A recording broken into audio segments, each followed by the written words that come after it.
Important update যেটা আলোচনা করব, কলেজে ভর্তির আবেদনের সময় আরও 10 দিন বাড়িয়ে দিল রাজ্য।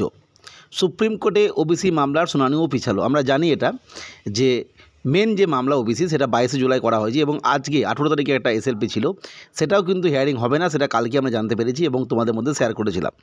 আজকে যেটা আমরা জানবো যে রাজ্য সরকার আশায় ছিল মঙ্গলবার সুপ্রিম কোর্টের যে ওবিসি মামলার ফয়সালা হয়ে যাবে আর কি, গত মঙ্গলবার। রায় যাই হোক তা মেনে নিয়ে জেনারেল ডিগ্রি এবং ইঞ্জিনিয়ারিং কলেজে ভর্তি প্রক্রিয়া শুরু করবে তারা। যাই হোক, সেই জায়গা থেকে আমরা দেখতে পাচ্ছি কলেজে ভর্তির যে প্রক্রিয়া সেটা ডেটটা বাড়ানো হয়েছে এবং পরবর্তী ক্ষেত্রে অন্যান্য যে পরীক্ষাগুলো পেন্ডিং আছে সেগুলোর ক্ষেত্রেও আশা করা যাচ্ছিল যে ওই দিন পর কিছু একটা হবে। এই রিগার্ডিং বর্তমান পত্রিকার যে ডিজিটাল ভার্সন সেখানে যেটা তথ্য উঠে এসেছে আমরা দেখতেই পাচ্ছি যে রাজ্য সরকারের আশায় ছিল মঙ্গলবার সুপ্রিম কোর্টে ওবিসি মামলার ফয়সালা হবে। রায় যাই হোক তা মেনে নিয়ে জেনারেল ডিগ্রি এবং ইঞ্জিনিয়ারিং কলেজে ভর্তি প্রক্রিয়া শুরু করবে তারা। তবে এদিন প্রধান বিচারপতি বিশেষ কারণে অনুপস্থিত থাকায় মামলার শুনানি হলো না। ফলে মামলা নিষ্পত্তি হওয়ায় আশা পূরণ না হওয়ায় কলেজের ভর্তির যে কেন্দ্রীয় পোর্টাল WBCAP সেই পোর্টালের আবেদনের সময়সীমা 10 দিন বাড়িয়ে দিল উচ্চশিক্ষা দপ্তর।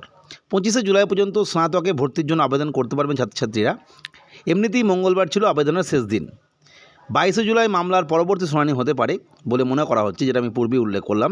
ততদিন অবশ্য জয়েন্টের ফল প্রকাশ স্থগিতই রাখতে হবে, অবশ্য জয়েন্টের ফলও প্রকাশ হবে না। এদিন সন্ধ্যা 6টা পর্যন্ত 3,48,294 জন ছাত্রছাত্রী কেন্দ্রীয় পোর্টালে আবেদন করেছেন। মোট আবেদনের সংখ্যা 19,93,433টি।